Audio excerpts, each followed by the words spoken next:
Amados irmãos, a paz do Senhor Jesus Cristo, na noite desta quinta-feira, dia 21 de maio, quero trazer mais uma palavra para abençoar a vida de nossos irmãos.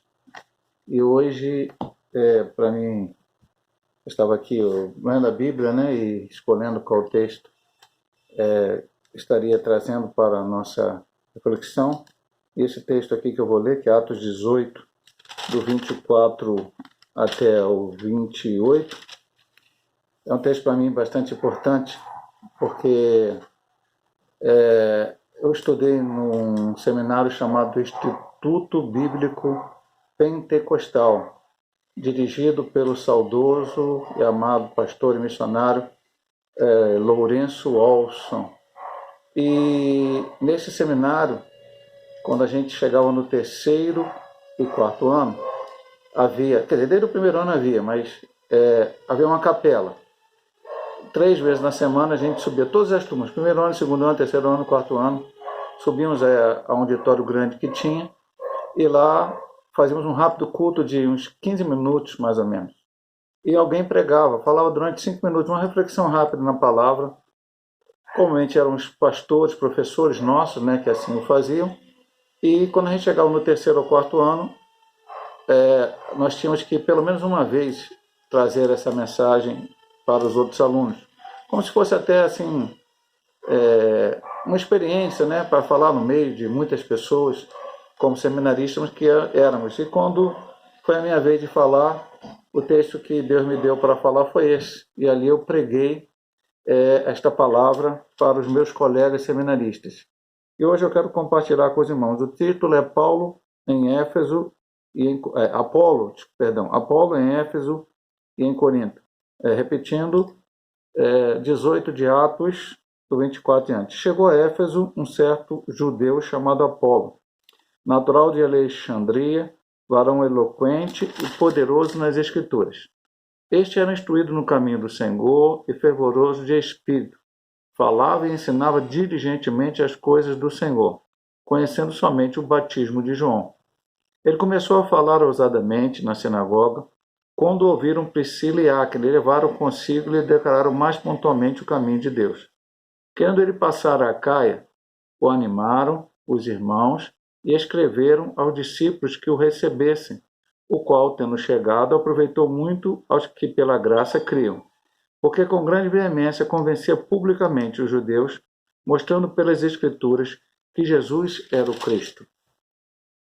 O texto de hoje fala sobre um homem chamado Apolo, que aqui nesse texto nos fala que era um judeu, embora o seu nome, Apolo, fosse o nome até de uma divindade romana, mas ele era judeu, natural da cidade de Alexandria. E ele tinha uma característica que diz o versículo 24, era um varão eloquente, ele era convincente naquilo que ele falava. Meu amado irmão, essa é uma característica muito importante. Há um texto na Bíblia, que eu até peço perdão por não lhe dizer exatamente onde está, que é o seguinte, nós precisamos falar com as pessoas, eu estou parafraseando, mostrar às pessoas por que cremos, como cremos, com sabedoria. Eu não creio, quando digo na igreja, não adianta alguém dizer assim, você crê por quê? Eu creio que o pastor Hélio pregou a palavra para mim, eu creio. Não, isso não é argumento, meu amado irmão. Argumento é você ler a Bíblia, e o segundo ponto de Apolo vai ser esse, e poder convencer as pessoas. Ser eloquente, não porque você seja alguém que tenha grandes estudos, ou isso ou aquilo, não. É convencer, mostrar argumentos reais dentro da palavra de Deus. Como vamos ver, o último versículo vai falar sobre isso, sobre a verdade do Evangelho. Eu tenho que saber mostrar a razão da minha fé. Paulo disse na carta a Timóteo, eu sei quem tenho crido e sei que é poderoso para guardar o meu depósito, o meu tesouro até o dia final. Há um outro texto que Paulo fala para a gente ter cuidado para não andar em ventos de doutrina. Estamos vivendo no século XXI, até agora com a questão do Covid, quantos textos bíblicos foram apresentados para dizer que isso aí estava previsto na Bíblia, e quando você vai olhar o texto mais profundamente, não estou dizendo que as pestes, as coisas estão previstas na Bíblia, isso está. E não estou dizendo que o Covid não é algo que a Bíblia tenha falado que iria acontecer, não o Covid em si, mas as pestes, as enfermidades, que serão ensinadas à volta de Cristo. Isso é verdade. Mas textos específicos de Isaías, de não sei onde, olha, manda o povo ficar em casa. Nada disso.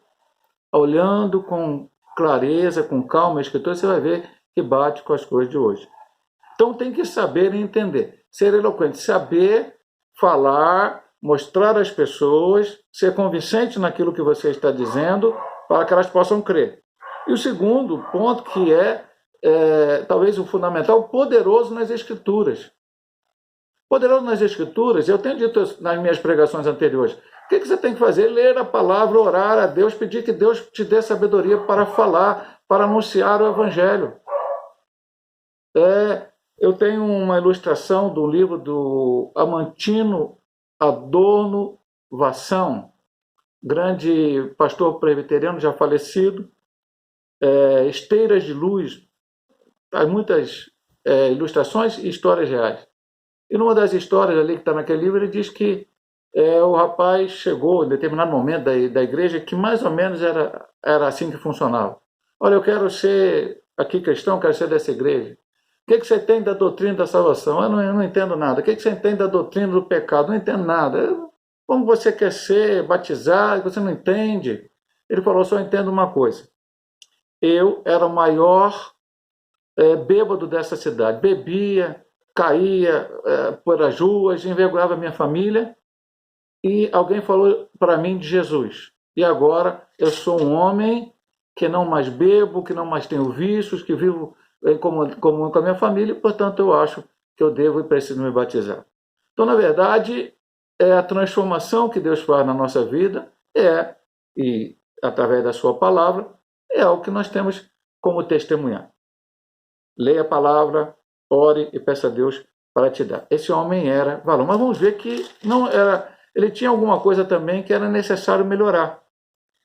Ele chegou lá, na cidade de Epsom, onde moravam esses dois obreiros de Deus, muito citado na Bíblia, citado tanto em Atos Apóstolos como algumas das cartas paulinas, Priscila e Áquila, que eram uma mulher e um homem de Deus, um casal, que tinham o mesmo serviço material que Paulo, que era fazer tendas. Muitas vezes ele estava junto com Paulo, e moravam em Éfeso, estavam em Éfeso nessa época. E aí ele chegou lá e conversou com eles. Olha o que diz o versículo 25. Este era instruído no caminho do Senhor, fervoroso de espírito, falava e ensinava diligentemente as coisas do Senhor, conhecendo somente o batismo de João. Naqueles dias aconteceu algumas coisas assim. Paulo certa vez encontrou certos discípulos, não me lembro, em Éfeso, outra cidade, e que você, não, nós só fomos batizados no batismo de João. Aí batizou nas águas, em nome do Pai, do Filho e do Espírito Santo, e depois também orou por eles, receberam o batismo no Espírito Santo. Então, naquele primeiro momento da igreja, onde não havia... eu disse, pastor, não consigo entender isso. Tem gente que diz assim, eu vejo algumas dificuldades na Bíblia, não consigo... É simples, meu amado irmão. Hoje você está no século XXI, onde homens do passado já lutaram, quando digo, não é lutar fisicamente, lutaram espiritualmente contra o diabo, para que essa Bíblia não fosse abolida, não fosse destruída. Muitos homens tentaram destruir esta palavra. Lutaram lá no início os pais da igreja para que não entrasse heresia no meio da igreja, e fizeram um cano sagrado, ou seja, eu já expliquei isso algumas vezes.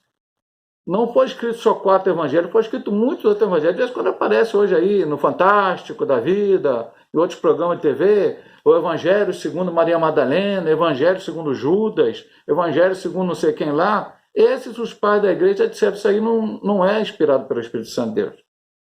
Os inspirados pelo Espírito Santo de Deus são Mateus, Marcos, Lucas e João. Apareceram cartas, há diversas cartas que foram escritas, e algumas até possivelmente endereçadas por apóstolos, os pais da igreja chegaram à conclusão que as cartas inspiradas são essas que nós temos lá. Romanos, 1º e 2º Coríntios, Gálatas, Efésios, Filipenses, Colossenses, 1ª e 2ª Tessalonicenses, 1ª e 2ª Timóteo, Tito, Filemão, depois vem Hebreus, as cartas de Pedro, as cartas de João, enfim, as Judas, essas. Se eu esqueci alguma aí, me perdoa, mas é que você sabe que está no Novo Testamento. E Apocalipse também foram escritos muitos, mas o inspirado foi o de João. Então, eles lutaram para que isso chegasse, que isso fosse colocado. E hoje, século XXI, você tem a Bíblia, e várias traduções, e vários historiadores, e vários livros, e várias coisas para estudar. O que aqueles homens tinham naquela época? Talvez quando aconteceu esse episódio aqui, as cartas nem tinham circulado, ou algumas das cartas nem tinham circulado ainda entre as igrejas. O Evangelho de João provavelmente nem estava escrito ainda. Então esses homens muitas vezes não tinham a instrução necessária porque não tinham tudo em suas mãos. Mas não obstante isso, ele pegava, olha as características dele, instruído no caminho do Senhor. Ele só conhecia o batismo de João, mas era instruído no caminho do Senhor. Fervoroso de espírito, que esse é um dos pontos principais. Não adianta eu conhecer o caminho do Senhor e não ser fervoroso de espírito. Aí eu vou ficar parado, sentado na minha casa, sem querer fazer nada para Deus, sem querer pregar a palavra, sem falar para o meu vizinho, sem falar para o meu colega, sem falar para o meu familiar. Não, ele era fervoroso de espírito. Ele era guiado pelo Espírito de Deus, ele pregava a palavra para aquele que precisava ouvir. Tanto é que ele chegou em Éfeso, ele saiu de outro lugar, não estava na sua cidade, ele foi a Éfeso pregar. Ensinava as coisas, e ensinava diligentemente as coisas do Senhor. Veja aqui, não só pregar, mas ensinar. Ensinar é um dom, mas esse dom cada um de nós pode receber de Deus. Talvez não diretamente para ser um professor, mas você pode receber, peça a Deus, porque as pessoas estão precisando ouvir esta palavra, meu amado irmão. E não só vão ter dúvidas e precisam que sejam explicadas para elas. Já falamos e repetimos. Filipe foi levado a estar com o eunuco da rainha de Candace. Chegando lá, o eunuco estava lendo a Bíblia, o Antigo Testamento, um rolo. E ele pergunta, o que está lendo? Eu estou lendo aqui Isaías em tal trecho. E ele diz assim, entendes tu que leis? Era o capítulo 53. Se não entendo. Então, espera aí, eu vou te explicar. Ensinou. E através daquele ensinamento, aquele homem daqui a pouco falou que eu quero ser batizado. Foi batizado, depois Filipe foi tomado pelo Senhor em arrebatamento, foi para outro lugar, e aquele homem seguiu para a Etiópia feliz e levou o evangelho até a Etiópia para a glória do Senhor Jesus Cristo. Então, ensinar diligentemente. Mas só conhecia o batismo de João. O que fizeram, então, esse casal chamado Priscila e Áquila? Mais um assunto também dentro deste mesmo. Mais alguma coisa dentro do que eu acabei de falar. E ele começou a falar ousadamente na sinagoga. Pregou primeiro para judeus. Quando ouviram ele, levaram consigo e lhe declararam mais pontualmente o caminho de Deus. Eles tinham um maior conhecimento, eles tinham contato com Paulo, eles sabiam, haviam ouvido a pregação de Paulo, talvez até já tenham tido contato com alguma das cartas paulinas, ali que foi mandado para alguma igreja. Então eles sabiam os ensinamentos. Aquilo que eles viram que não estava muito correto, ensinaram. Aí nós temos duas coisas, meu amado irmão. A sabedoria para ensinar, porque ele era um homem eloquente, conhecedor de tudo, diligentemente ensinava, mas precisava saber um pouco mais. Ele teve que ter humildade para aprender. Eu preciso ter humildade para aprender. Nem tudo que a gente pensa que sabe, a gente sabe. Às vezes a gente acha que sabe, mas não sabe. E precisamos aprender. Mas aprender sempre da palavra. Há muitas fontes fora da palavra. Algumas fidedignas e boas são. Você tem algumas coisas de Flávio José, historiador judeu, muito bom. E vai por aí fora, por aí citar muitas e muitas. Mas tem muitas fontes rotas, tem muitas fontes secas, tem muitas fontes que vão te levar a duvidar até mesmo da palavra de Deus. E isto é perigoso e é complicado. Então, a fonte principal é a palavra. O que eles ensinaram a ele? Declararam mais pontualmente o caminho de Deus. Eu vou falar uma coisa meio forte, meu irmão, eu tenho que falar. Eu, como pastor, posso conhecer filosofia, mas eu não tenho que pregar filosofia para você. Eu posso conhecer, e talvez até deva conhecer, psicologia, mas eu não tenho que pregar psicologia para você. Eu tenho que pregar a palavra de Deus. Eu posso conhecer muitas outras coisas. E não é pecado, não estou dizendo que é pecado errado. Não ter conhecimento, é melhor ficar ali sem. Não estou dizendo nada disso. Mas o que eu tenho que pregar é a palavra de Deus, ensinar a palavra de Deus. É pontualmente o caminho de Deus. Hoje no Brasil e no mundo inteiro, eu falo isso muito na igreja, as pessoas estão com o politicamente correto. Mas eu prego, mesmo que um dia venha a me causar problemas até com as autoridades, se for o caso, o biblicamente correto. Disse na pregação anterior, uma dessas pregações anteriores, se a palavra de Deus diz que uma coisa é errada, é pecado, não é o governo A, o governo B, o governo C, o psicólogo tal, o sociólogo tal, a sociedade em todo que vai dizer que aquilo é certo, porque se a palavra de Deus diz que é errado, é errado. Não pode ser desta maneira, não pode ser desta maneira. Eu vou pregar a palavra de Deus, o biblicamente correto, o que está na palavra. Passará os céus e a terra, mas a palavra do Senhor não há de passar. E nós temos que ficar com ela. Ele precisava saber melhor. Ele foi ensinado melhor. Ele teve a humildade para receber e aqueles homens tiveram a sabedoria para ensinar. Isso é muito importante. Pastor, quando o senhor vai deixar de aprender? Quando eu morrer. Vou contar um caso que não é...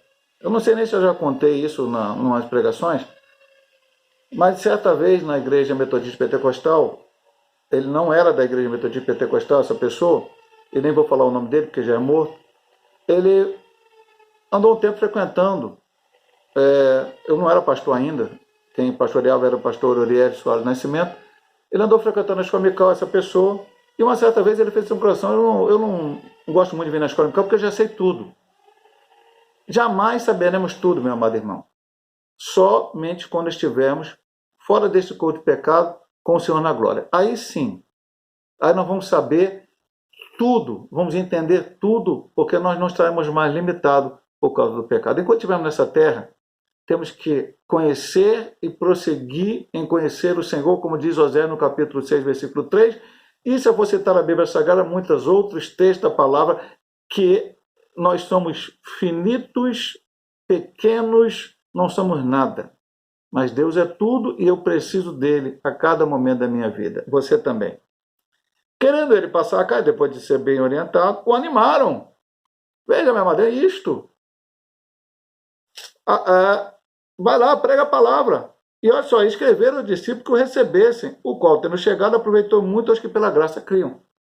Animaram ele, escreveram, olha, recebam aí esse homem chamado Apolo, que ele tem algo positivo, algo maravilhoso para falar com vocês da palavra de Deus. E disse que quando eles chegaram lá, ele chegou lá, os que criam aproveitaram muito. Mas veja bem, os que criam. Eu estou aqui pregando a palavra de Deus, meu amado irmão. Veja bem, volto a dizer para você. Eu não estou pregando para você aqui filosofia. Não estou pregando para você aqui psicologia ou qualquer outra coisa. Eu estou pregando para você a palavra de Deus. A palavra do Senhor. Então, quem crê, aproveitará.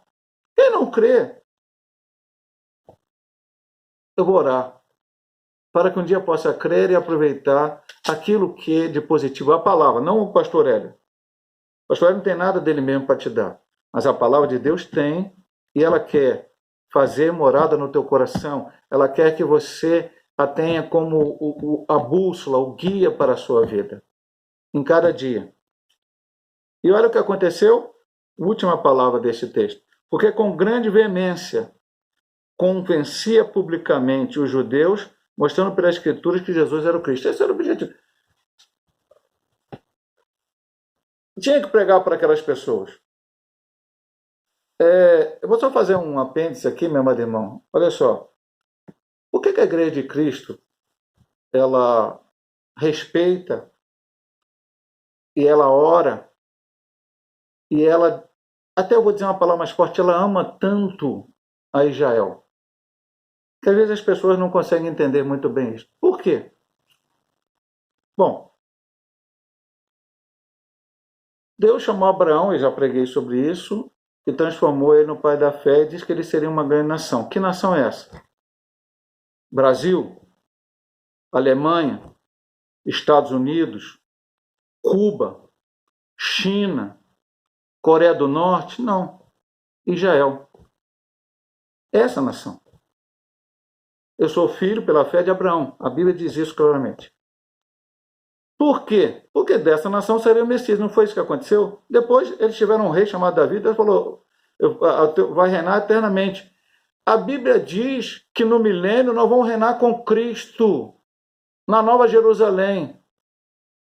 É por isso que nós queremos e pedimos. Pastor, e hoje? Mas os judeus recusaram Jesus. Sim, meu amado irmão, recusaram Jesus. E eu oro por eles para que eles aceitem a Cristo como seu único e eterno Salvador. Mas é o povo descendente de Abraão. Por isso eu oro todo dia por eles. Peço a misericórdia e a bênção de Deus sobre eles. Porque com grande veemência convencer publicamente os judeus, mostrando pelas Escrituras que Jesus era o Cristo. Ah, pastor, vai pregar só para o judeu? Não, meu amado irmão. A Bíblia manda pregar toda a criatura. Preguei recentemente lá, e de ensinar e fazer discípulos em todo o mundo. Todas as nações. Publicamente convencer que Jesus é o Cristo. Não tem outro, não. Não aparecerá outro. Não haverá um avatar que vai mudar o mundo. Não.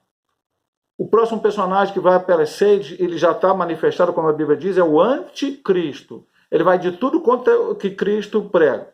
Se Cristo falou que isso aqui é pecado, ele vai dizer que isso é bom. Se Cristo falou que isso aqui você deve fazer, ele vai dizer que não deve. Se Cristo falou que você não deve fazer isso, ele vai dizer que você deve fazer. Ele vai dizer tudo ao contrário de Cristo. E nós cristãos temos que ter muito cuidado com isso. Se você conhece a palavra, você sabe o que você pode, o que você deve fazer, como deve ser a sua atitude, como deve ser a sua vida diante desse mundo. Não é o político A, a corrente ideológica que vai dizer o que você tem que fazer. Mas é a palavra de Deus. Passarão os céus e a terra, mas a minha palavra não há de passar. E nós temos que dar testemunho desta palavra. Falar desta palavra todos os dias, para a glória do Senhor. Eu incentivo os irmãos a aprenderem mais e mais da palavra. E irem. Ele foi para Acaia. Talvez a sua Acaia seja o seu vizinho do lado. Talvez a sua Acaia seja o seu parente. Talvez a sua Acaia seja o seu colega de estudo, seu colega de trabalho, que precisa ser convencido publicamente que Jesus é o Cristo. E que isso traga muito proveito para a sua vida. É isso que Deus quer de nós. Que nós sejamos seus atalaias, aqueles que estão pregando o seu evangelho. Que Deus possa abençoar nossos amados irmãos através dessa reflexão. Eu vou orar por você. Pai amado, muito obrigado por todas as bênçãos ao qual o Senhor tem derramado em nossas vidas. Obrigado, Senhor Deus, por este homem chamado Apolo e por esse homem chamado Áquila e sua esposa Priscila. Personagens, Senhor Deus, que, de certa forma, não vemos um grande destaque na Bíblia. Parecem ali citados alguns textos do Novo Testamento. Mas, Senhor Deus, aqui fizeram algo tremendo. Apolo conhecia a palavra, pregava a palavra, mas ainda tinha que aprender algo. E Priscila e Áquila foram ensinar. Ele quis aprender, eles quiseram ensinar. E depois ele pregou, e muitas almas se converteram a Jesus. Se a gente continuar lendo o capítulo seguinte, ele foi a outro lugar pregar, ele pregou a muitos lugares e levou o evangelho a muitas criaturas. E um dia lá no céu, esperamos encontrar com Apolo, com Priscila, com Áquila e com todos os outros a qual eles ganharam para Cristo e estarão lá também naquele glorioso dia. Possamos ser também propagadores deste evangelho a cada dia. E no futuro, Senhor Deus, quando o Senhor vier buscar a sua igreja, esse futuro bem próximo está para acontecer, e nós estivermos no céu, possamos ver as almas a qual o Senhor nos concedeu, a cada um de nós, de falar do teu amor, e elas tenham ouvido aceitar a Ti como Salvador. Obrigado, Senhor Deus, pelas Tuas bênçãos. Nos guarda nesse momento difícil, mas nós confiamos em Ti. Muito obrigado por tudo, em nome de Jesus. Amém. Deus abençoe a tua vida, meu amado irmão, minha amada irmã, em nome de Jesus.